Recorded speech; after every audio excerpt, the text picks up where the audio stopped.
Dear viewers, Psalms, नमस्कार, सत श्री अकाल, गुड मॉर्निंग। दोस्तों, आज फिर हम माजिद पारिख जी से बात करेंगे। सर, हमारे देश में फेक न्यूज चलती है और उस पर भरोसा करते हुए पैनिक मच जाता है। इसके बारे में आपका क्या कहना है?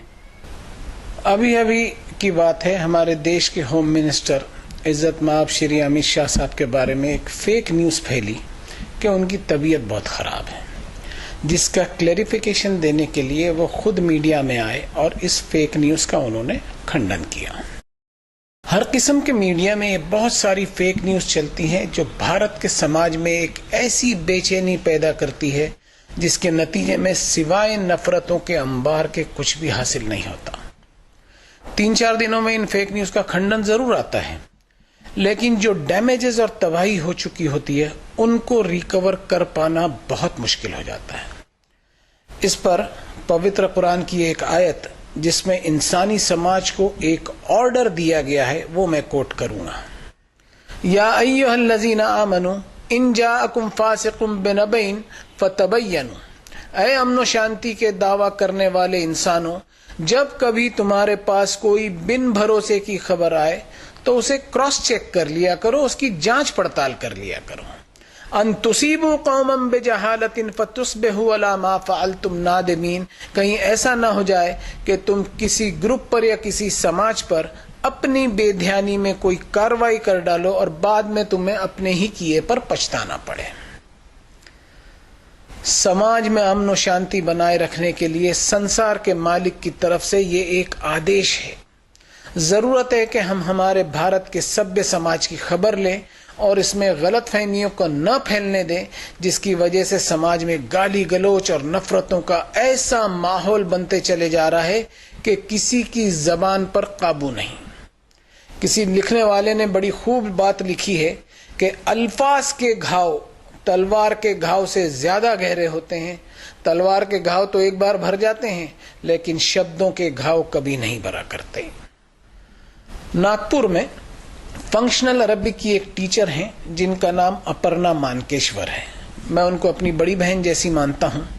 उन्होंने अपने आर्काइव में एक बड़ी प्यारी बात लिखी है कि the most soft organ of the body is tongue, but if we fail to manage and hold it properly it may show us the hardest phase of life. यानी इंसानी बदन का सबसे नर्म हिस्सा इंसान की जबान है।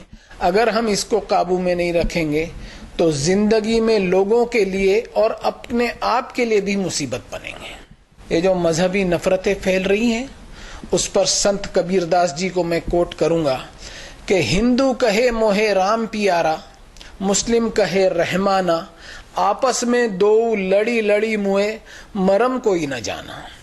यानी हिंदू राम के भक्त हैं और मुस्लिम को रहमान प्यारा है। इस बात पर दोनों लड़ लड़ कर मौत के मुंह तक जा पहुंचे, तब भी दोनों में से कोई सच को न जान पाया।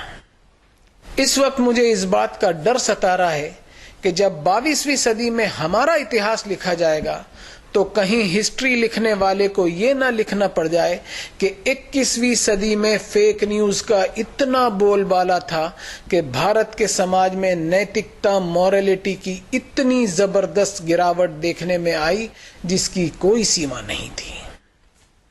रमजान का पवित्र महीना चल रहा है। इस महीने एक दूसरे को गिफ्ट और सप्रेम भेंट दी जाती है, तो मैं भारत के वासियों को सप्रेम भेंट स्वरूप 4 ऐसे मोती देना चाहता हूं जो इंसान की सोच को बदलने का पावर रखते हैं। प्रॉफेट मोहम्मद की वाणी है, अहकिम सफीनत फइन्नल बहर अमीक।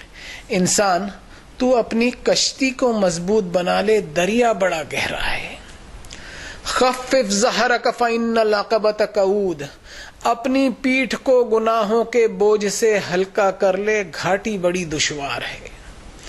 वस्तक्सिर ज़ाद फइन्न सफर तवील। नेकी और सत्कर्मों का सामान साथ में ले ले, सफर तेरा बड़ा लंबा है। और आखिर में वस्तखलिस फिल अमल फइन्न नाक़िद बसीर। अपने कर्मों में अपनी नीयत को खरी कर ले, परखने वाले मालिक की निगाह बड़ी तेज है। Thank you very much Pareek साहब। Thank you.